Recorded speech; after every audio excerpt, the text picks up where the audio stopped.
wabarakatuh. Baik, jadi insyaAllah kita mulakan kelas daurah muzakarah pengajian faraid daripada kitab Bahjatul Muhtadin dengan bacaan umul kitab Al-Fatihah.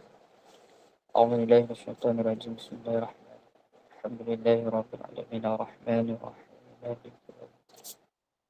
إياك نعبد وإياك نستعين صراط المستقيم صراط الذين أنعمت عليهم غير المغضوب عليهم ولا الضالين. أعوذ بالله من الشيطان الرجيم بسم الله الرحمن الرحيم الحمد لله رب العالمين والصلاة والسلام على رسول الله. قال رب اشرح لي صدري ويسر لي أمري واحلل عقدة من لساني يفقهوا. اللهم افتح لنا وبشر علينا بخزائن رحمتك يا أرحم. ربي زد علما ورزقنا فهما ربي زد علما ورزقنا فهما ربي زد علما ورزقنا فهما. اللهم إنا نسألك علما نافعا. اللهم افتح لنا أبواب العلم. اللهم افتح لنا أبواب العلم. اللهم افتح لنا أبواب العلم ولا حول ولا قوة إلا بالله العلي ولا حول ولا قوة إلا بالله العلي ولا حول ولا قوة إلا بالله العلي العظيم.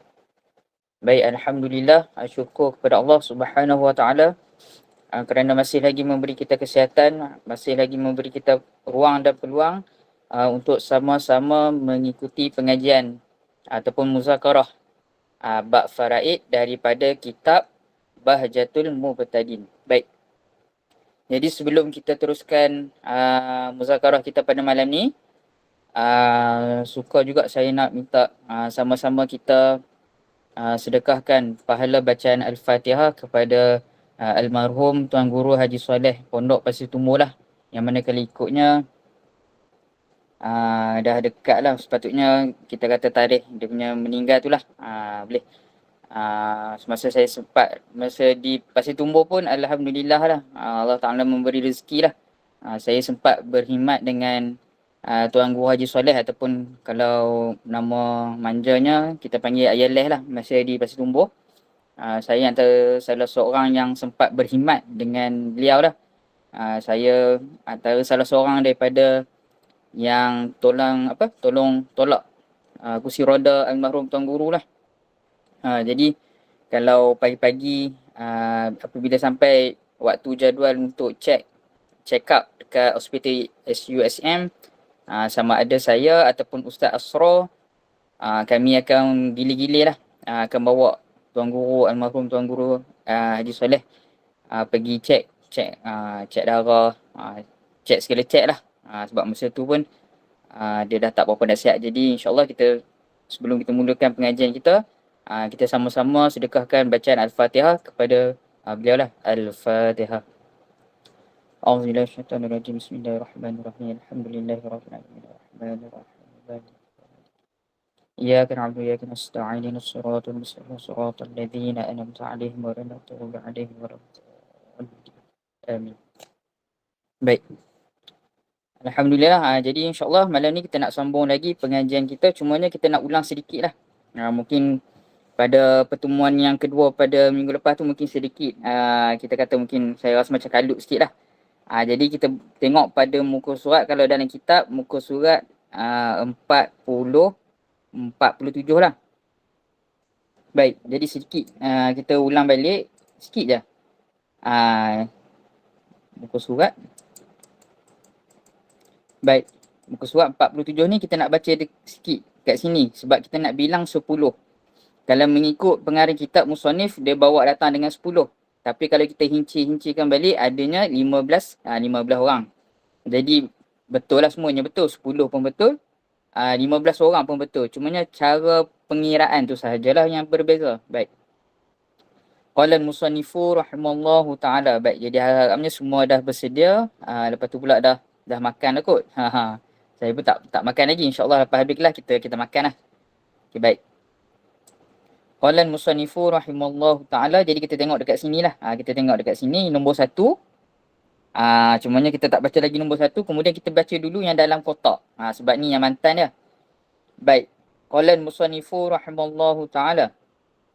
10. 10 ni yakni segala lelaki yang mengambil pusaka. Jadi ahli waris bagi si mati yang mengambil pusaka daripada pihak lelaki ada berapa? 10 orang. Tapi kalau kita rinci ada 15 orang. Okey, baik. Yang pertama dia satu, yakni anak. Tu satu. Dan yang kedua dia, dan cucu. Cucu tu pula daripada anak lelaki. Ingat. Kalau kata cucu, mesti datang daripada anak lelaki. Kalau kata cucu, yakni cucu lelaki, daripada anak perempuan. Itu termasuk daripada kita kata zawi al-arham. Jadi sama ada yang cara yang mudah adalah kita hafal ataupun kita faham dulu ahli waris yang mengambil pusaka. Maka secara automatik kita akan nampak siapakah yang disebut sebagai zawi arham. Maka zawi arham tu kita tak payah hafal pun tak apa. Cumanya untuk cucu kita faham dah. Kalau kata cucu mesti datang daripada anak lelaki. Okey, baik. Cumanya lagi satu.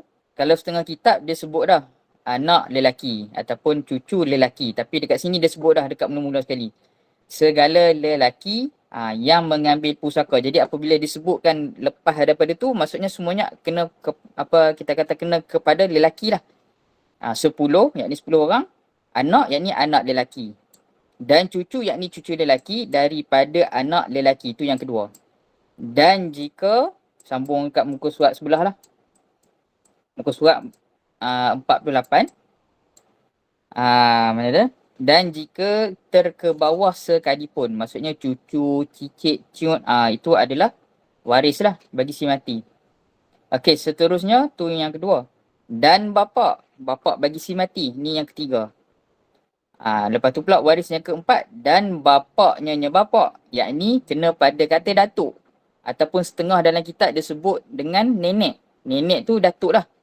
Boleh. Jadi kalau dalam kitab turus ni, sama ada dia bawa datang dengan bapak bagi bapak, tapi selalunya dia tak sebut yang tu lah. Lepas tu pula adanya datuk ataupun disebut sebagai nenek, yakni nenek lelaki. Apa dia tadi? Bapak, datuk, nenek. Dua tu lah. Okey, baik.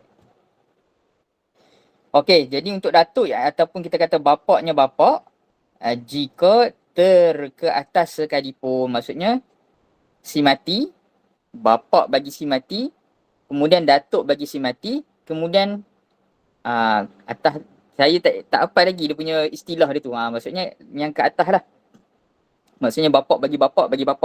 Tu moyang. Baik. Moyang bagi si mati. Tapi apabila kita sebut tadi tu, mesti kita sabitkan dengan si mati. Itu cara kita nak tengok tu. Sekejap kita lukis kan. Kalau kita tengok daripada pihak lain pula, contoh. Kita kata bapak bagi si mati. Kemudian kalau dalam kitab dia sebut bapaknya. Maksudnya bapak bagi bapak. Tapi kalau kita tengok daripada sisi si mati, itu adalah cucu. Tu kena pandai tengok lah. Sebab apa kalau kita nak menyelesaikan masalah yang berlapis nanti, mati berlapis pun nanti dia punya martabat dia tu dah berbeza. Kematian yang pertama, kemudian kematian yang kedua. Jadi berbeza lah. Okey, baik. Jadi kita tengok sekali lagi. Yang keempat, bapaknya bapak jika ke atas sekalipun. Datuk, nyang dan ke atas lah. Okey, lepas tu yang kelima, dan saudara. Yakni saudara kena pada kata saudara lelaki lah. Jadi saudara lelaki ni ada 3. Sama ada saudara lelaki seibu sebapa, ataupun sebapa, ataupun seibu. Okey, baik. Kemudian kelima ke 6. Dan anak saudara syakik. Anak saudara syakik atau sebapa. Baik.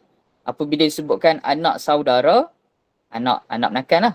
Kemudian syakik. Syakik tu kena pada kata si ibu sebapa. Itu dimaksudkan dengan syakik. Atau sebapa. Jika jauh ke bawah sekalipun. Maksudnya anak bagi anak. Nanti kita tengok. Nanti kita lukis tu nanti nampak lah. Maksudnya anak bagi anak saudara tadi tu. Okey, baik. Ni yang keberapa dah ni? Dan bapa. 5, 6, ke-7. Dan bapa saudara syakik atau sebapa. Baik, bapa saudara kalau dalam bahasa Arab amun. Jadi bapa saudara ni duduk pada kata nombor 8 lah. Okey, baik. Kemudian kita ada dan anaknya kata bapa saudara. Maksudnya anak bagi bapa saudara syakik ataupun anak bagi bapa saudara sebapa. Lepas tu pula disebut jika jauh. Yakni jauh ke bawah lah. Keduanya, yang kata anaknya sekalipun. Itu masih lagi kita kata waris bagi si mati.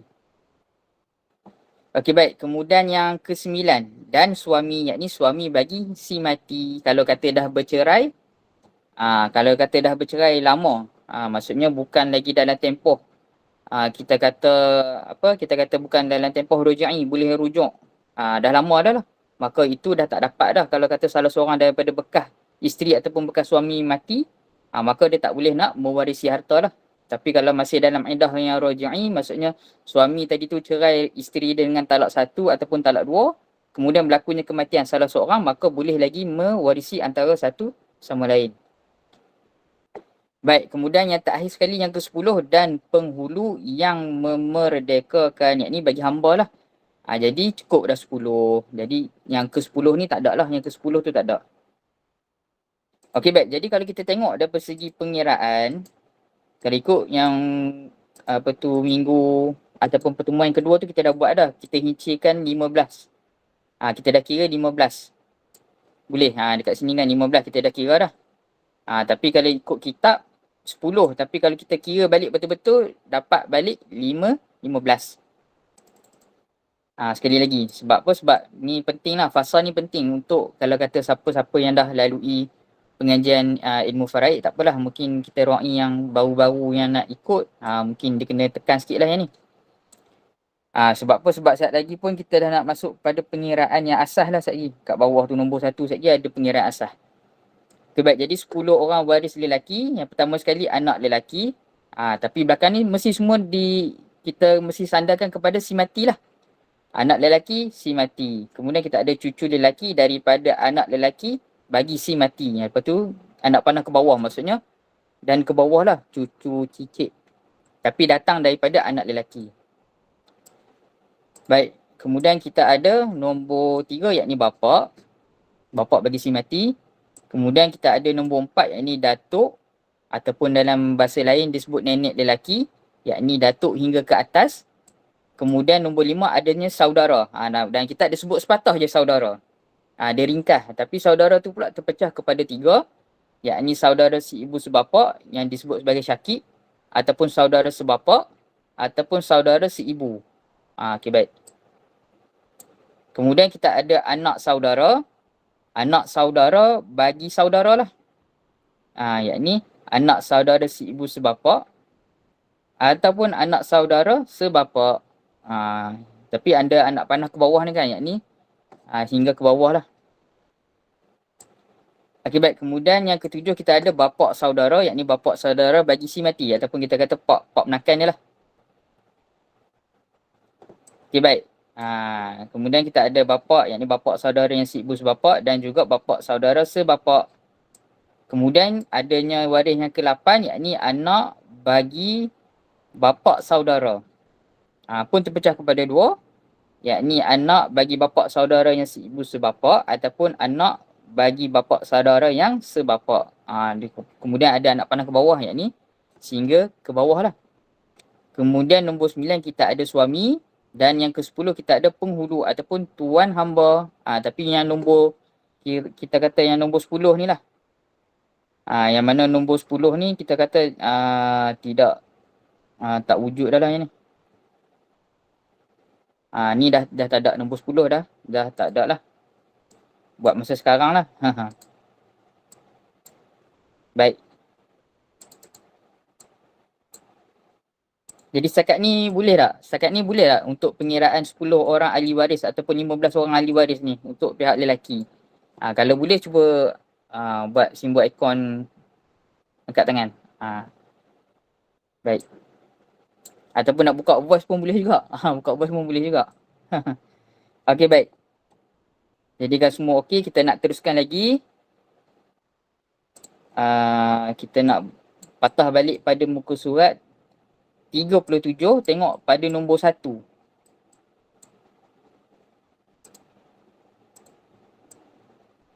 Okay, baik. 37 buka pada ni yang 1. Nampak kat bawah ni kan, nombor 1. Baik. Jadi kita nak baca dekat situ pula. Qala al-musannifu rahimallahu ta'ala. Baik. Kalau kalau kata ada tertinggal, kena bagi tahu lah. Boleh. Kalau ada tertinggal ke apa ke, dalam mesej dia kata macam ni. Kalau ada sudut keadaan simulti, anak bagi bapa. Betul. Anak bagi bapa saudara disebut sebagai sepupu. Betul. Yang disebut sebagai sepupu tu ada dekat sini. Yang sini ni. Ni adalah sepupu.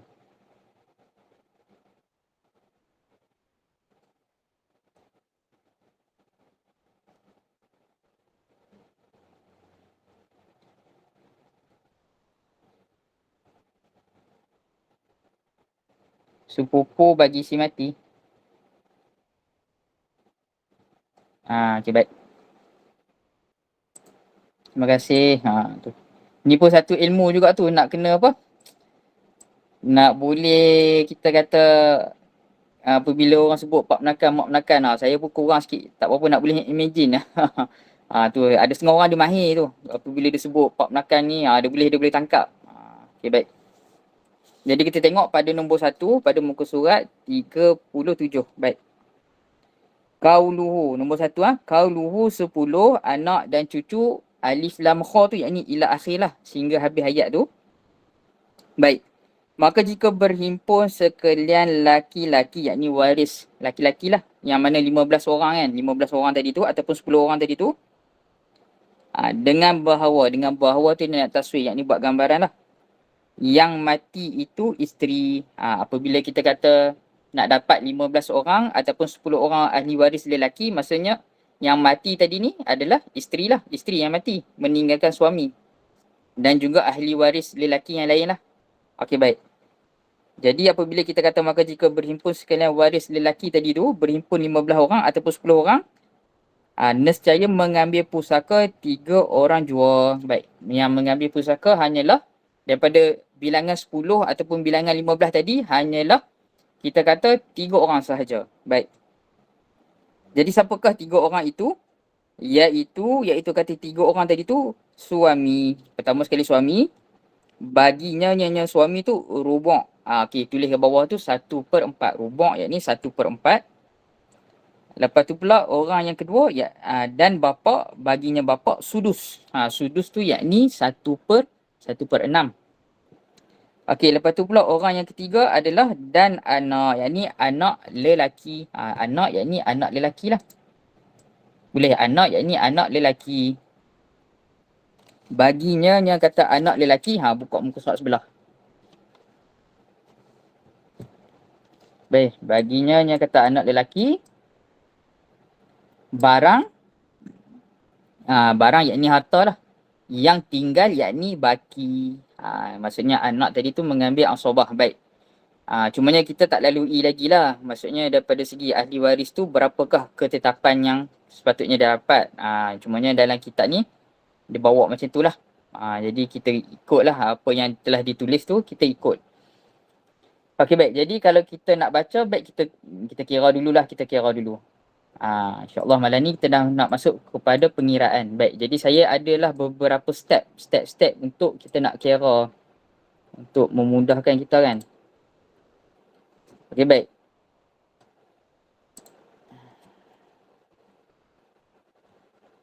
Okey, Alhamdulillah malam ni kita nak masuk sedikit pengiraan. Okey, baik. Jadi sekarang ni apabila kita kata berhimpun, baik. Suka juga saya tekankan dulu, kita kata daripada segi formulanya dululah. Baik. Nanti boleh screenshot ataupun salin lah kan. Baik, sekarang ni Allah, saya merah dah pula.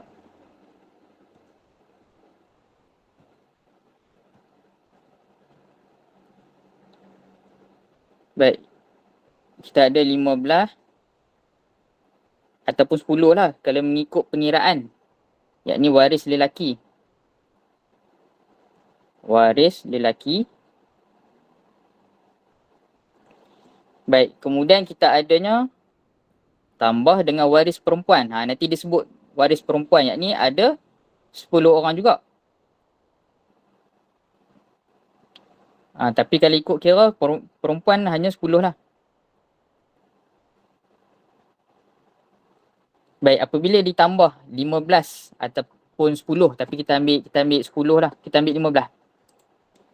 Minta maaf, kita ambil 15 terus je lah. Boleh kita ambil 15. Kita buat dalam kurungan lah yang ni.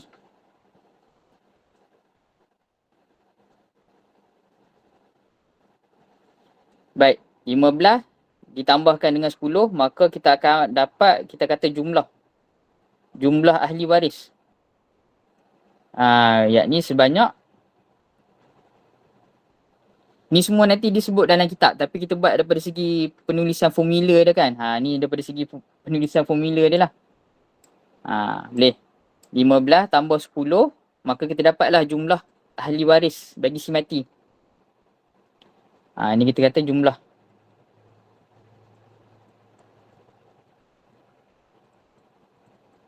Jumlah waris si mati.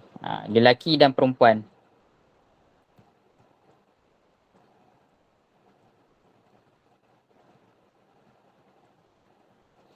Okey, baik. Daripada kita kata 15 ahli waris lelaki, yang akan dapat hanyalah apabila berhimpun. 15 orang tadi ni hanyalah kita kata 3 orang sahaja. Macam tu. Kemudian kalau kata tu kalau kata ahli waris lelaki saja berhimpun. Maksudnya perempuan tak ada dah kat sini. Kalau kata ahli waris perempuan pula berhimpun, ada semua sekali 10 orang ahli waris perempuan, ahli waris lelaki tak ada, maka dekat sini terpecah kepada 2.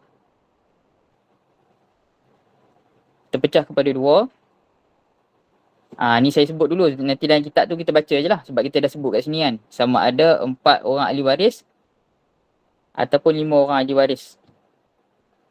Okey, kalau kata 25 orang, sekarang ni adanya kita kata si mati meninggal, berhimpun 25 orang sekali ada. 15 orang ataupun 10 orang ahli waris yang kita dah sebut tadi lelaki, berjumpa dengan 10 orang ahli waris perempuan, bergabung dapat 25 orang, maka sekarang ni siapa yang nak dapat? Daripada jumlah tu, ni kita bagi jawapan pecah ni. Soalan bocor dapat jawapan sekali. Maksudnya 25 orang hanya dapat adalah 6 orang ahli waris. Macam ni dia punya pecahan lah. Okey, baik. Kemudian kita dah sebut tadi untuk ahli waris lelaki. Yang pertama sekali, suami. Yang kedua dia adalah bapa. Dan yang ketiga adalah anak lelaki. Okey, baik. Yang ni lah yang kita sebut baca tadi, yang tu lah, yang ni lah sekarang ni. Okey, jadi dia sebut macam mana? Suami dapat rubuk, bapa dapat sudus, anak dapat yang baki ataupun kita sebut sebagai ansabah.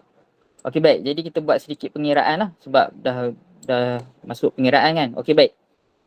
Jadi untuk step pengiraan, kalau peringkat permulaan, disarankan untuk kita lukis dulu. Kita lukis dulu carta lah, carta pusaka kan. Seperti mana kalau saya pakai kaedah Hasaniah lah, dia terpulang lah. Untuk peringkat permulaan ni, kalau mungkin siapa tak biasa belajar lagi boleh ikut kaedah ni, tapi kalau mungkin dah yang mana dah mungkin ada basic, dia terpulang lah. Nak pakai kaedah macam mana pun terpulang lah, sama je. Okey, baik. Kalau yang kotak biru ni adalah waris lelaki. Kemudian yang di sebelah yang colour pink ni adalah waris perempuan. Baik, insyaAllah nanti kita share lah. Saya tak sempat nak share tu. Tak sempat nak share lagi. Okay, baik. Setakat ni okey tak? Ni kita nak buat pengiraan sikit ni. Kita nak masuk kepada pengiraan. Okey, sekarang ni kita nak kira dulu bahagian lelaki sebab dalam kitab dia sebut kan. Maksudnya apabila berhimpun 15 orang, maka yang dapat hanyalah 3 orang. Kemudian dia sebut bahagian. Okey, baik. Kita kira dulu, sekejap ni kita baca je dalam kitab. Nanti lebih mudah lah. Rasanya macam tu lah. Okey, baik. Sekarang ni kita ada si mati. Kita letak di tengah-tengah.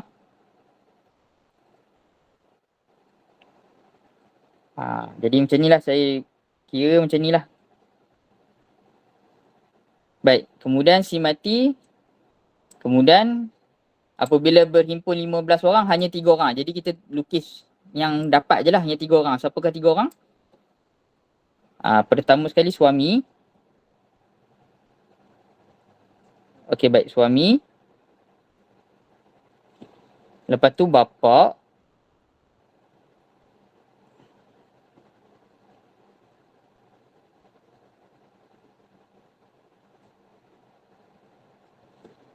Kemudian kita ada anak lelaki lah. Okey, baik. Hanyalah 3 orang saja. Yang balance dia kita tak payah tulis lah.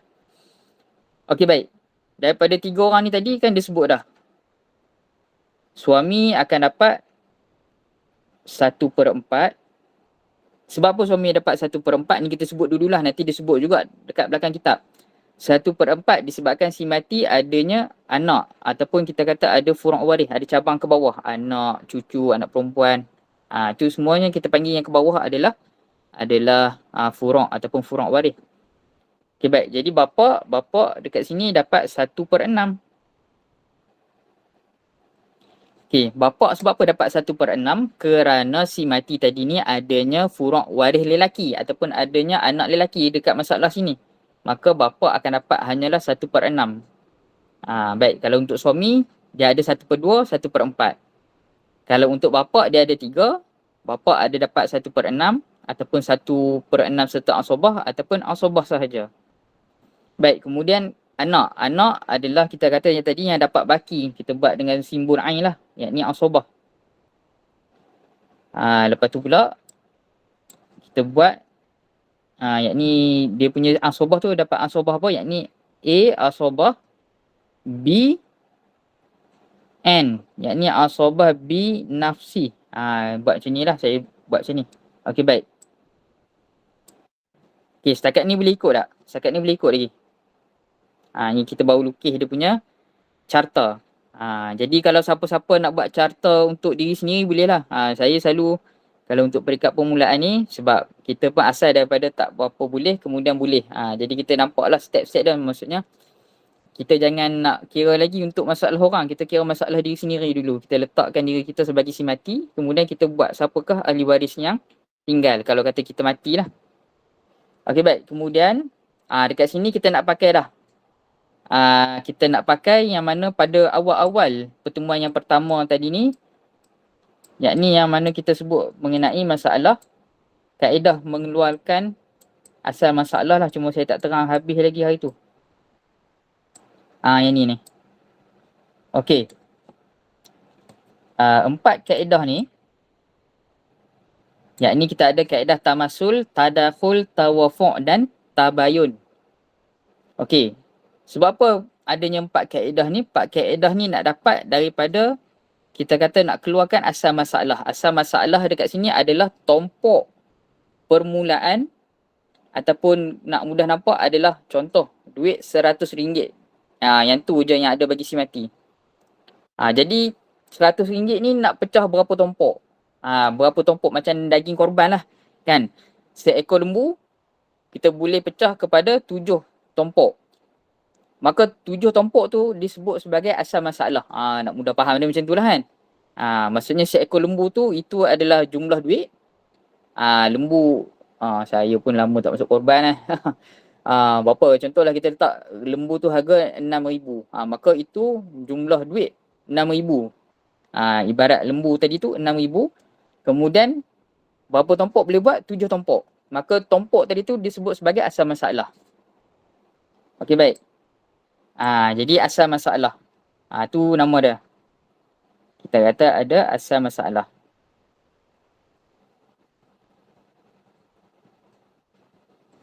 Baik, nak dapat asal masalah ni pula, dia kena tengok makhraj ataupun kena keluarkan daripada kaedah yang 4 ni lah. 4 kaedah ni.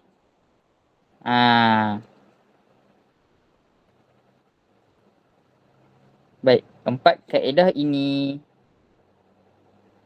Ni, semua ni lah yang dekat atas ni. Maka barulah kita dapat asal masalah ataupun kita kata apa dah asal masalah tadi? Jumlah tompok.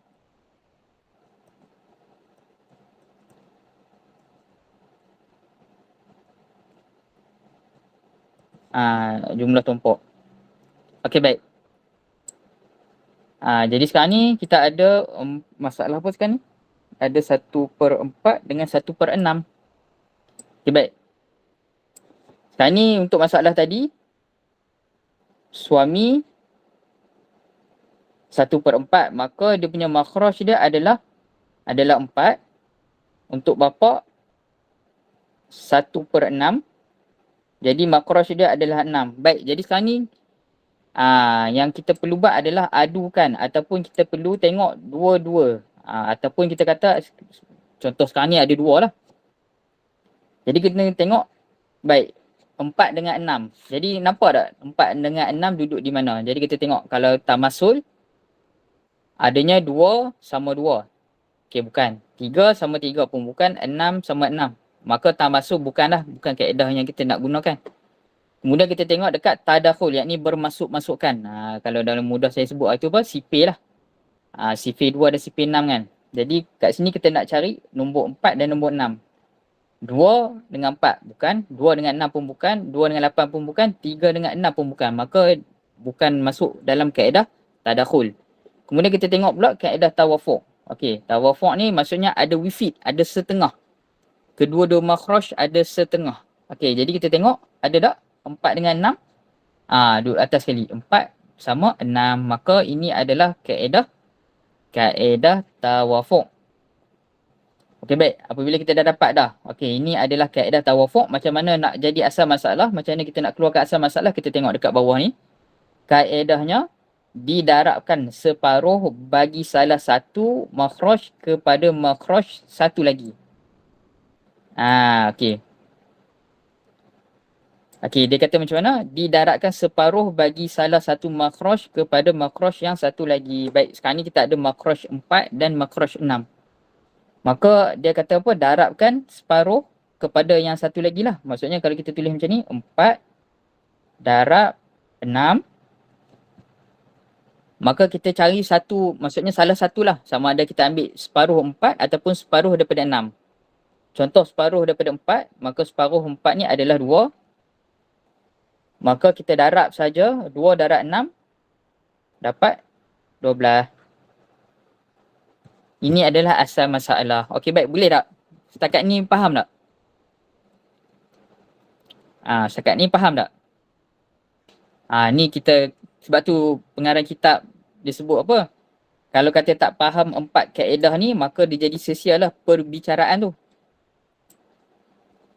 Boleh. Jadi daripada sebelum nak keluarkan kaedah ni, sebab apa kita nak gunakan kaedah ni? Sebab nak dapat asal masalah ataupun kita kata jumlah tumpuk. Macam tadilah kita sebut lembu. Seekor lembu harga dia 6,000. Maka kita buat ibaratlah si mati meninggalkan harta pusaka 6,000. Kemudian lembu tadi boleh dibahagikan kepada 7 tumpuk. Maka nak dapat 7 tumpuk, yakni asal masalah tu menggunakan 4 kaedah ni. Boleh. Sekejap kita tengok. Apa tu?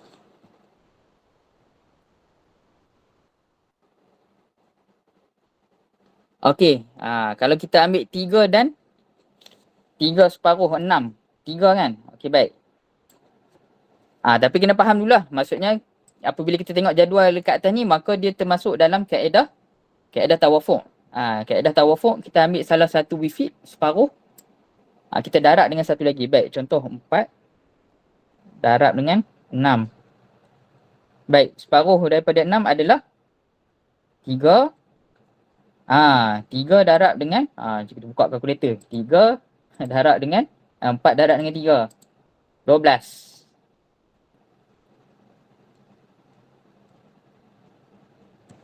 Okey. Jelas kot lah. Okey. Tak apalah, ni peringkat permulaan, tak apalah. Nanti dia ni kalau adu dua-dua, sebab kita nak guna kaedah 4 kaedah ni mesti diadukan dua-dua. Dah dapat 2, adukan 2 pula. Tak apalah, nanti kita tunjuklah macam mana cara dia tu. Tapi dalam kitab apa? Nurul Mubtadi, kitab Faraid juga, karangan ustaz ataupun tuan guru dekat Kelantan sana. Ada ustaz kat sana karang, Nurul Mubtadi. Dia sebut juga mengenai nak keluarkan kaedah tu lah. 4 kaedah tu. Pun menarik juga dia punya cara dia. Okey, sekarang ni kita dapat dah tadi. Okey, jadi saya suka buat macam ni lah. Sama ada kiri kanan boleh lah. Mana-mana yang selesa lah.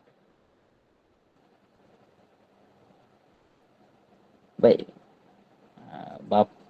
Suami lah. Tak nak. Compact sangat.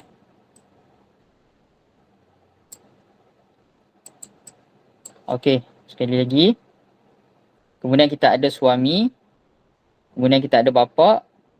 Kemudian kita ada anak lelaki lah. Yakni 1/4, 1/6 dan anak asabah. Baik. Kemudian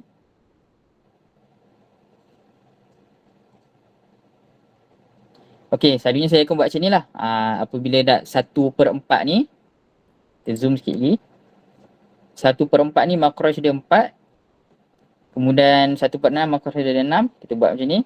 Ni kaedah saya dah buat macam ni lah. Kemudian ini kita tahu dah. Yang ni apa tadi kita kira dah kan. Yang ni tawafuq. Kemudian 4 darab 6, 2, 12. Okey, baik. Jadi asal masalah ada 7. Kemudian kita kata fardu ataupun kadar fardu ada 6. Itu tak apa, tak gila kita buat. Okey, jadi 12. Maka 12 ni kita naik jadi asal masalah ataupun tompok permulaan. Jadi naik atas ni jadi 12. Kemudian kita nak dapatkan 1/4 daripada 12 untuk suami. Kemudian kita nak cabut 1/6 daripada 12 untuk bapa. Yang baki adalah untuk anak lelaki. Jadi saya buat macam mana? Lupa dah. Sekejap. 12 bagi 4. 12 bagi 6. Buka kalkulator senang. Lagi salah. 12 bahagi 4. Okey, kita dapat 3. 3 bagi suami.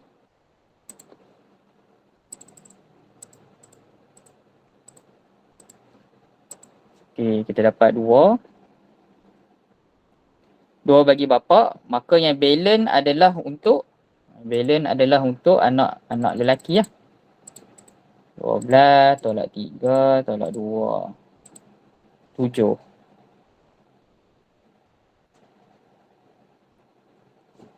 Selesai. Okey, setakat ni boleh tak? Dapat ikut tak? Macam mana? Ni kalau ikut setakat ni okey lah. Kalau ikut mudah lagi lah ni. Okey, baik. Amirul Rizwan, boleh tak? Cuba bagi contoh praktikal. Saya macam mana ni? Contoh kita bagi 1000 kan, 1000 contoh lah. Oh, okey. Harta. Okey, baik. Okey. Ni pun lagi satu lah tu yang masa jumpa Ustaz Soleh, salah seorang daripada ahli kita kata Persatuan Du'ah Faraid Malaysia lah. Pertubuhan yang mana yang hari ni yang mana bergiat aktif bawa kita kata ilmu faraid ni kepada masyarakat. Saya jumpa salah seorangnya, iaitu Ustaz Solah lah. Ustaz Solah kata daripada guru dia lah, Ustaz Wan Abdul Halim, dia kata kalau ajar tak sampai bab pengiraan duit, tak habis ataupun kita kata tak suk lagi kesudahan. Okey, baik. Jadi sekarang ni pertama sekali kita dah ada ini nombor 1, yakni kita ada carta lah ni kan. Carta waris. Ni carta waris. Baik, kemudian kita ada nombor 2, yakni pengiraan lah.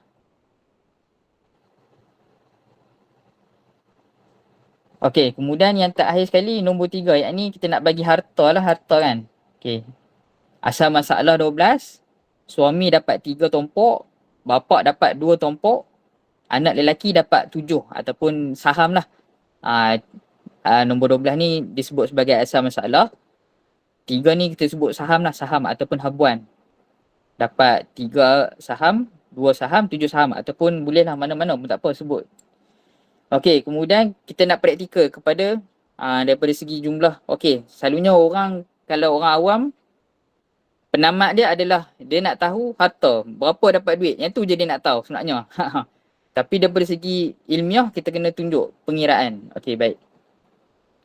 Jadi cara dia macam ni. Jumlah,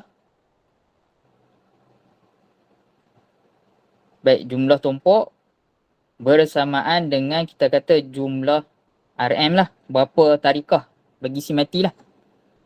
Kemudian jumlah tumpuk tadi kita dapat apa? 12. 12 tumpuk bersamaan, contohlah kita buat berapa tadi? Kalau nak mudah dia, baik kita buat 12,000 terus. Senang, mudah.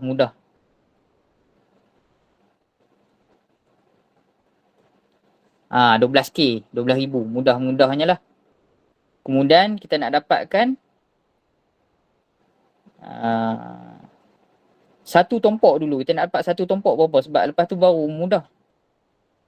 Maka satu tumpuk itu adalah 1,000 lah.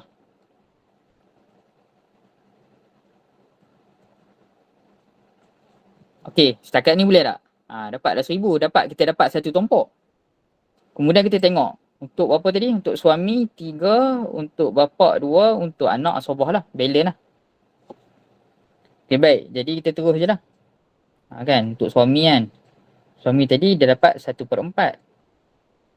Untuk bapa dia dapat contoh dapat 1/6.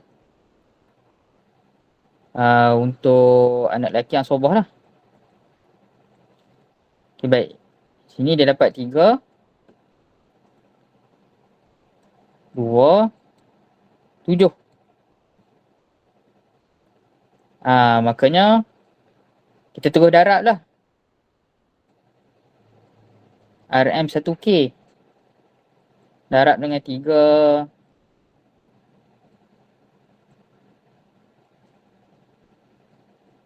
Darab dengan 2. Untuk anak lelaki banyak lah. Sebab dia menghabisi harta lah. Darab dengan 7.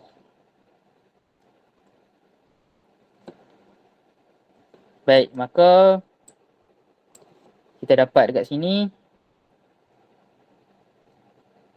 RM 3K.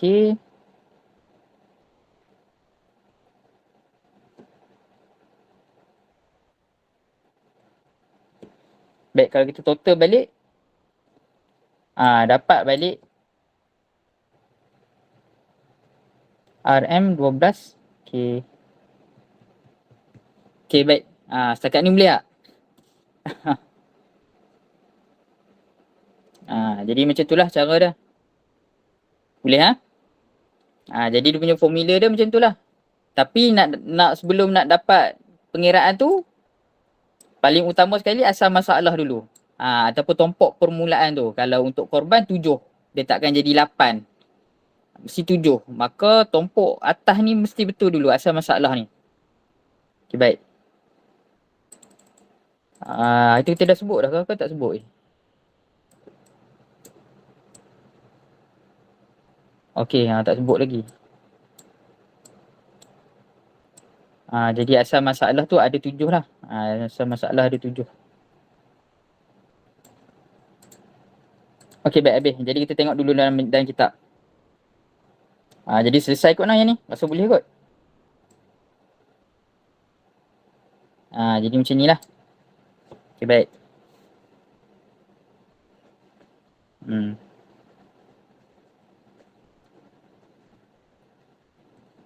Nombor 3. Bahagi harta.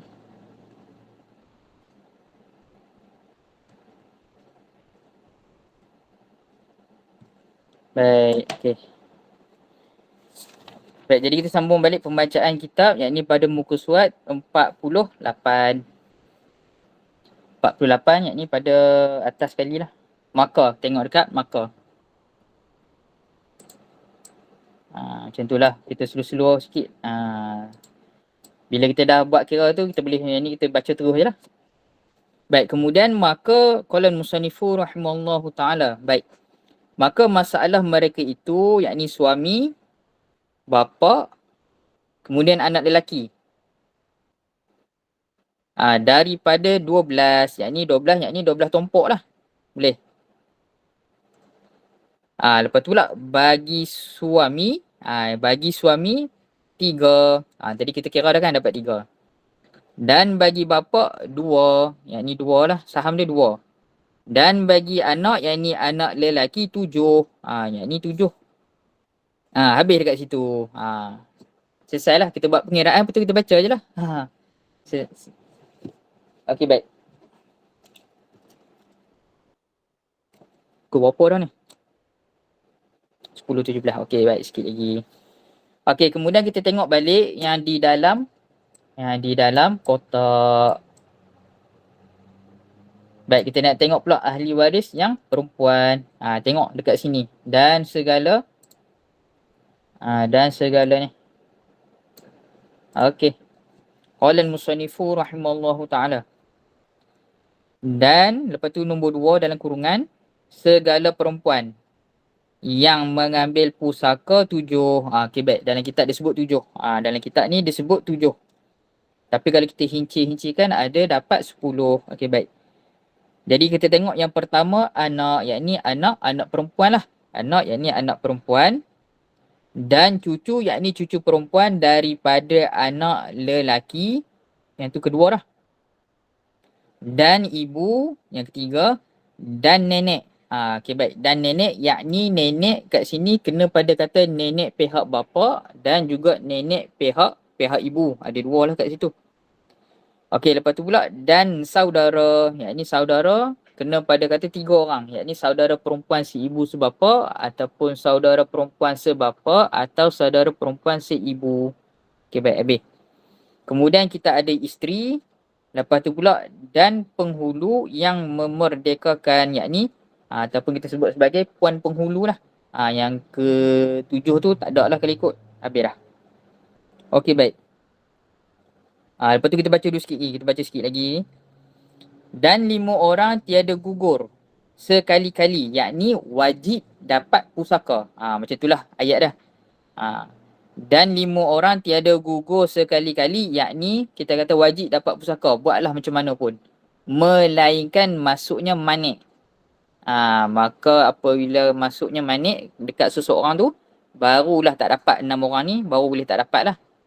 Tetapi pada asalnya 5 orang ni ataupun 6 orang kita kata wajib dapat pusaka walau macam mana keadaan sekalipun melainkan masuk manik.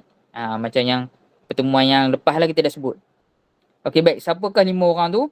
2 laki bini, yakni suami ataupun isteri, dan 2 ibu bapa, ibu dan bapa, dan anak sulbi, yakni anak lelaki ataupun anak perempuan. Maka 6 orang tadi, yakni suami, isteri, bapa, ibu, anak lelaki, anak perempuan. Maka 6 orang tadi ni tak boleh dihalang sama sekali lah. Ataupun kita kata wajib mendapat pusaka lah.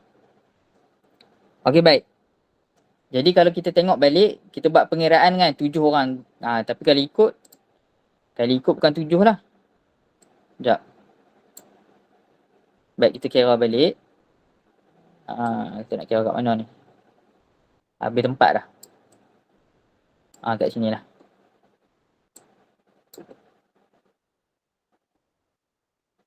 Okey, baik. Jadi sekarang ni dia sebut apa? Dia sebut 7.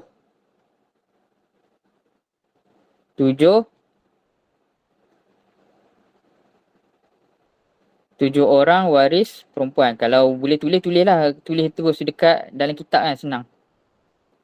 Ni kita nak kira je lah sikit lagi. Okey, 7. Baik, 1 kita kata kena pada kata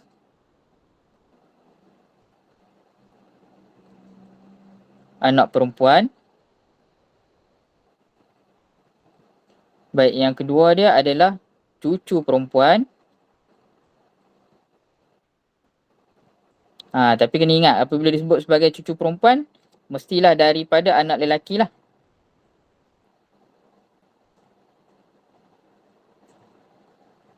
Kalau kata datang daripada anak perempuan, maka itu adalah zawil arham. Okey, baik. Ketiga dia apa? Anak perempuan, cucu perempuan, ibu. Yang keempat disebut sebagai nenek. Okey, dekat nenek ni terpecah kepada dua. Kita kata pihak bapa.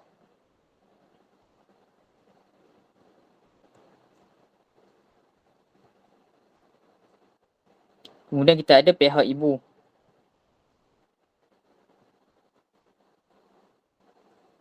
Baik, lepas tu yang kelima. Kelima adalah saudara.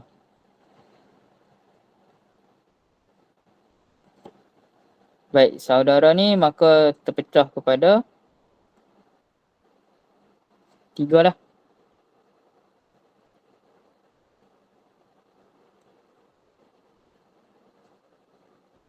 Si ibu sebapa. Kemudian kita ada sebapa. Kemudian kita ada si ibu. Kemudian yang keenam.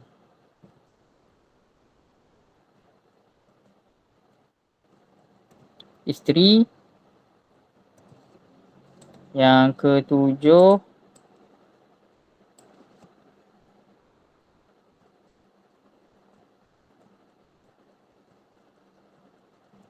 Kita ada penghulu ataupun puan. Kita sebut sebagai puan.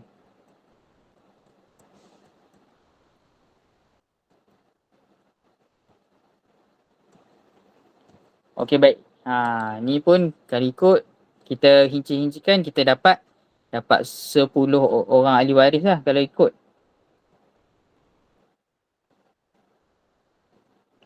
Baik, kalau kita kira kan. Baik, anak perempuan 1. Nampak tak? Anak perempuan 1, cucu perempuan daripada anak lelaki 2. Kita buat per 10 lah. Ni 2 per 10.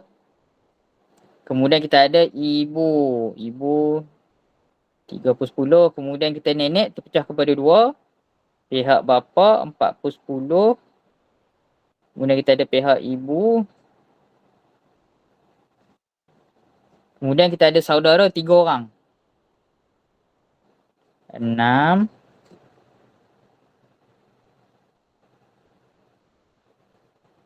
7, 8. Kemudian kita ada isteri yang ke-9. Kemudian kita ada 10 per 10. Baik, cukup 10 orang ahli waris. Boleh. Okey, baik. Jadi kita tengok dekat sini balik. Dekat formula ni kan.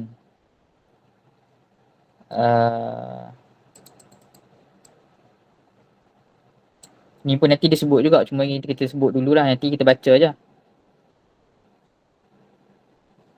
Jadi dekat sini ni dia sebut apa tadi? 7 lah. Kan? Jadi kalau total ikut yang dalam kitab sebut, maka kita dah dapat sebanyak 17 orang lah. Okey, baik. Jadi setakat ni boleh tak? Baik, Alhamdulillah. Okey, sebelum kita tamatkan kita punya muzakarah malam ni, cuma sikit lagi saya nak sebut yang ni, yang 6 ni kan. 6. Baik, kalau kita sebut 6 ataupun 5, sebenarnya 6 ataupun 5 lah. Tengok cara kita sebut bilangan je sebenarnya. Baik. Kalau kita bilang tapi nak sedap dia, kita bilang 5. Kalau nak elok dia, kita bilang 5. Setengah kitab dia sebut dengan 6.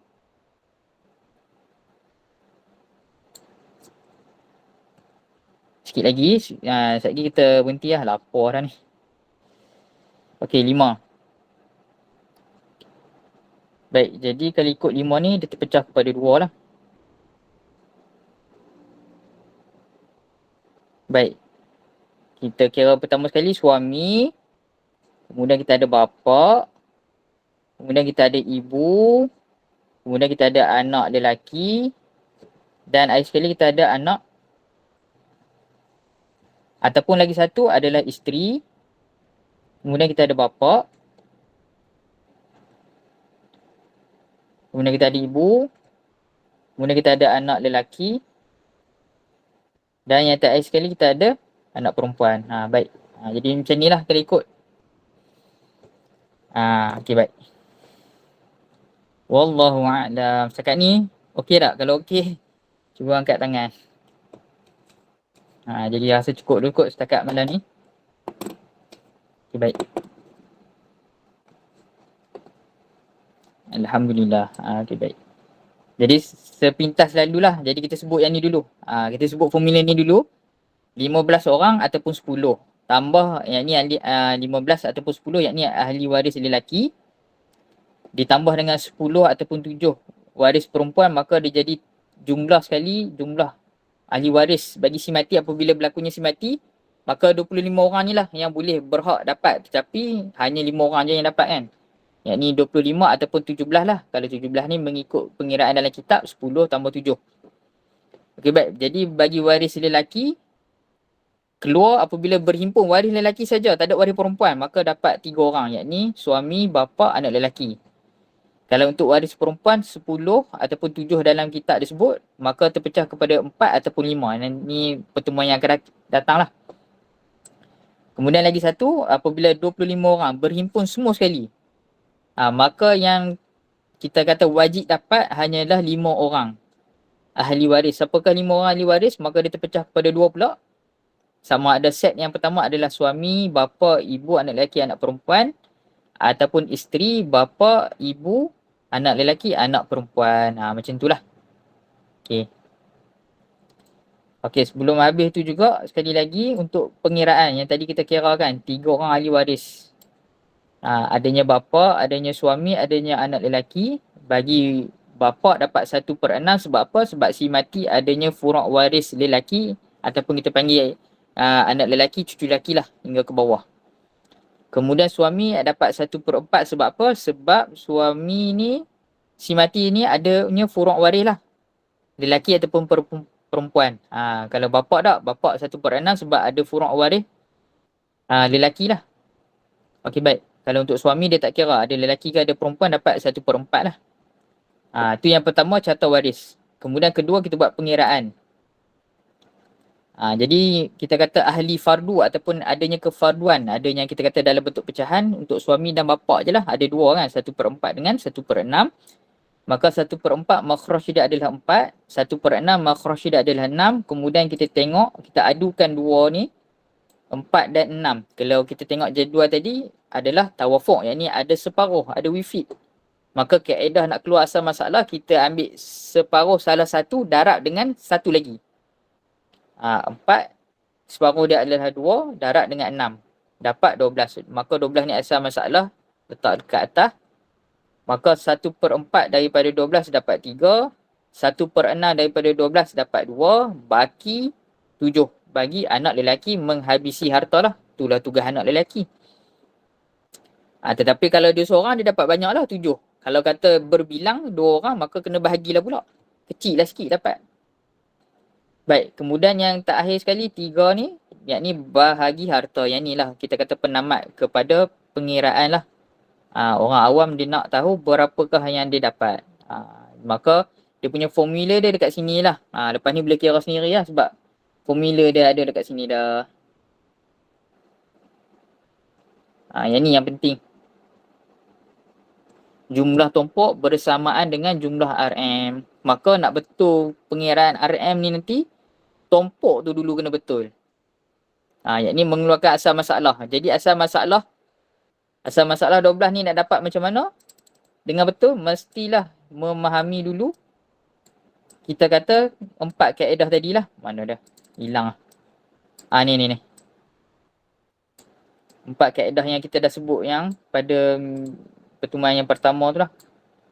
Yang ni kena betul. Sebab tu lah pengarang kitab dia kata apa, apabila tak pandai ataupun tak mahir nak tengok ni, maka jadi sia-sia lah. Baik, tapi zaman sekarang dah mudah dah. Banyak asatizah dah tolong buat jadual siap-siap. Lepas tu dia buat sekali dengan kaedah lah. Saya pun ada jual lah, jual carta alih ni, tapi tak siap cetak lagi. InsyaAllah nanti boleh lah kalau siapa berhajat. InsyaAllah. Ni pun dah ada sekali lah dekat sini, kaedah. InsyaAllah. Tapi tak tengah nak cetak, cuma tak siap lagi. Tu kita kata alat bantulah. Jadi apabila dah tahu kaedah ni, barulah kita boleh buat pengiraan. Seterusnya yang terakhir sekali, barulah boleh nak bahagi harta. Baik, wallahu a'lam. Ya, jadi cukup dulu setakat tu. InsyaAllah kita jumpa lagi pada pertemuan yang akan datang. Ni tak apalah, nanti ni kita screenshot, kita masuk dalam grup terus lah nanti insyaAllah. Baik, jadi kalau rasanya kalau tak ada apa-apa soalan, kita berhenti takat tu dulu. Ada 2 soalan. Ada 2 soalan. Ada kat ni mesej. Tak, saya nak cakap. Baik. Yang pertama, okey. Kalau kalau 25 orang kan. Ya. Berkumpul. Katalah kita panggil semua waris lelaki perempuan kan berkumpul. Ya. Dari kalangan 25 orang tu kan. Ya. Maka katalah peguam kan. Peguam mungkin akan panggil 5 orang sahaja. 5 golongan sahaja. Ya. Iaitu suami. Yang baiknya. Maksudnya hakikatnya ada 10 orang nak maksudnya. Hakikat kita nak sebut 10 tak boleh sebab 10 orang maksudnya ni lah tambah ni, betul? Ya. Setnya. Dia jadi kalau kita nak sebut 10, dia jadi bertindih lah kalau ikut. Jadi kita kata tak efektif lah. Sebab tu saya sebut tadi, sama ada kita sebut 6. Ni daripada segi jumlah pengiraan lah kan. 6 ataupun 5 kan. Okay, kalau kita sebut dalam kitab dia sebut pengiraan 6 ni sebab dia kira macam ni. Suami, isteri. Tapi kalau ikut suami dengan isteri, mesti salah seorang. Sebab salah seorang aja yang mati. Betul tak? Oh, maksudnya bapak bagi isteri tu tak dapat lah. Maksudnya bapak suami, kalau katalah suami meninggal kan. Okey, sebab tu saya buat macam ni. Sebab tu dekat sini saya pecah 2. Sebab tu dekat sini sepatutnya dia macam ni. Dekat sini ni, suami jika isteri yang mati. Dekat sini pula, isteri dia dapat bila? Jika suami yang mati. Ni suami ni. Ni suami. Jika suami yang mati. Suami mati. Jadi kalau kita nak sebut 10 macam takut tak berapa nak tepat kan. Jadi kita sebut 5 lah kalau ikutnya. 5 ataupun 6 lah. Kalau 6 dia jadi macam ni lah daripada segi pengiraan dia tu sebab dia kira suami isteri macam tu. Tapi kalau ikut mesti salah seorang yang mati kan. Boleh? Dapat. Okey. Macam tu. Dia salah satu lah. Cuma dalam kitab dia sebut sebab kita belajar kitab, dia sebut kitab lah. Jadi kalau kitab macam ni lah. Jadi dekat yang 6 ni pun sama juga. Ni pun sama je. Dia still akan jadi 5 sebab ni jika isteri yang mati. Isteri jika suami yang mati.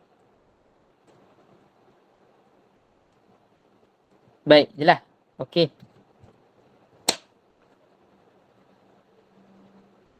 Ada lagi? Soalan kedua. Okey,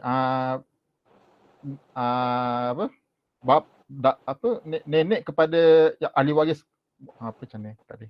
Allah Akbar. Bismillah. Okey.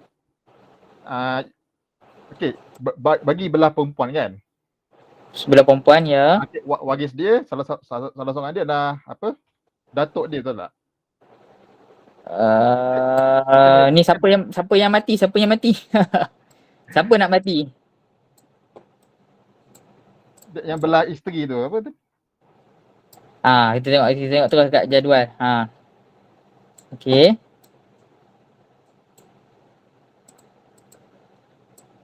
Jadi dalam jadual ni maksudnya yang mati dekat sini sama ada suami ataupun isteri. Jadi kalau kata isteri mati, maka isteri yang dekat sini tak ada lah. Dia tinggal kotak suami lah. Tapi ahli warisnya lain tetap yang sama. Kalau kata dekat SM, yakni suami yang kita kata SM si mati ni adalah suami, bahagian suami tak ada, tinggal bahagian isteri dan semua yang lain sama je lah. Tapi orang yang berbeza lah.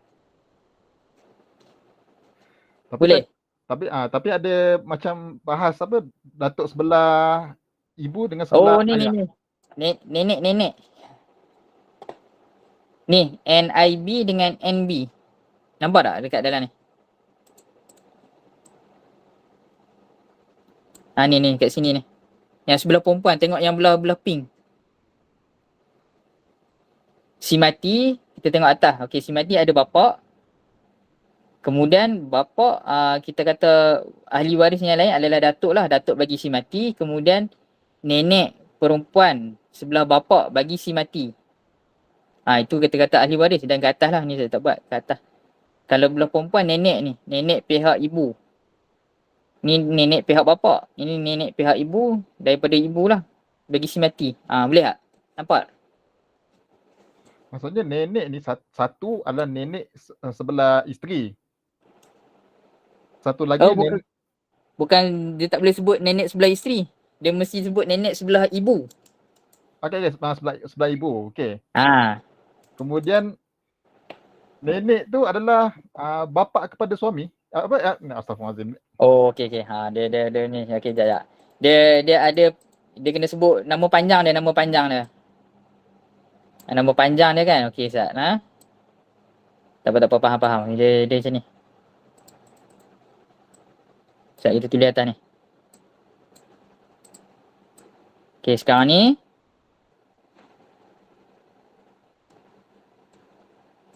Kita ada nenek. Pihak bapa. Satu lagi.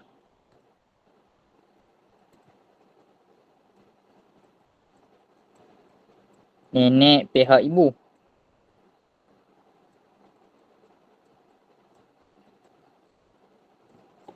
Okey, lepas tu pula kalau nama panjang dia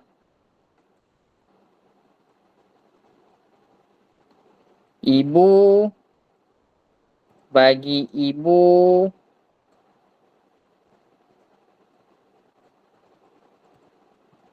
si mati. Ibu bagi bapak ni. Tengok. Sana.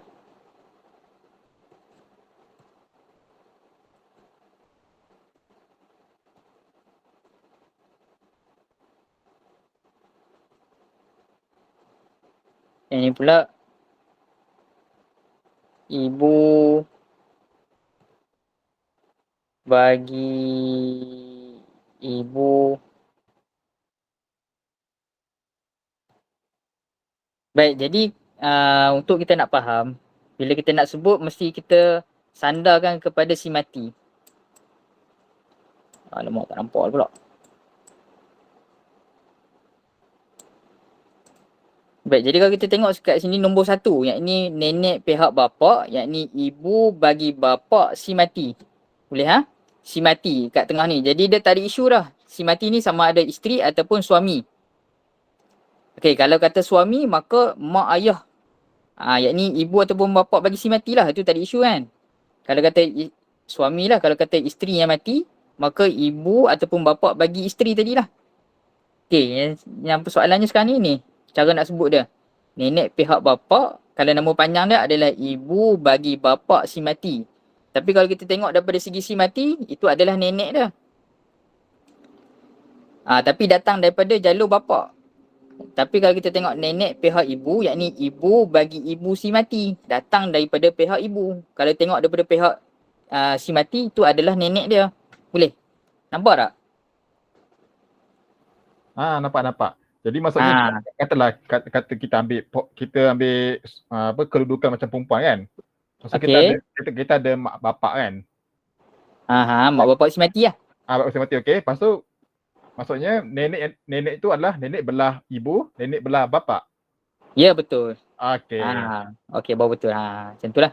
Okey, tapi soalannya kenapa untuk bahagian suami yang meninggal pula tak ada macam tu? Adakah sebab itu memang ketetapan agama? Bukan. Dia bukan macam tu. Maksudnya macam ni. Dia yang kita ya, ni kena ni lagi ni, kena besarkan lagi. Maksudnya sekarang ni si mati ni sama ada kita kata suami ataupun isteri. Mesti salah seorang, dia bukan boleh dua-dua. Si mati untuk kita nak kira kan. Okey. Okey, kemudian salah seorang kan. Salah seorang lah, suami ataupun isteri. Kemudian dia ada mak ataupun bapak dia, mesti ada mak bapak kan. Okey, ni mak, yang ni bapak. Okey, nenek, yang ni nenek perempuan. Nenek perempuan tu pihak ibu, kita buat sebagai simbol dia NIB. Kemudian daripada pihak bapa nenek juga adalah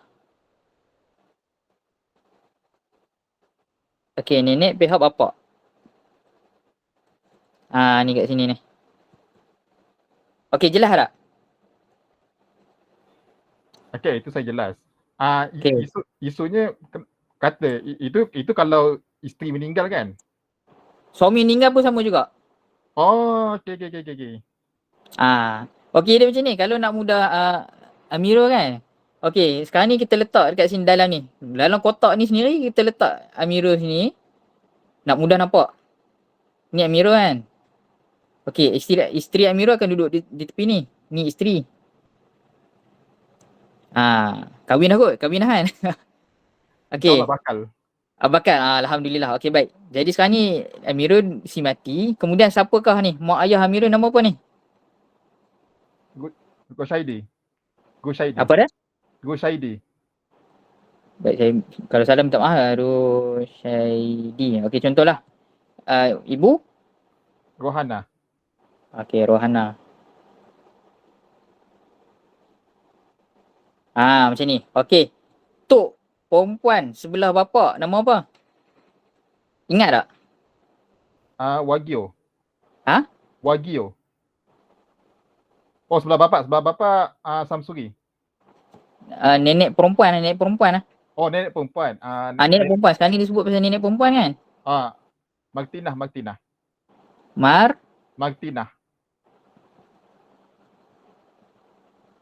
Okey, Martina. Ni nenek belah mak perempuan. Nenek perempuan belah mak.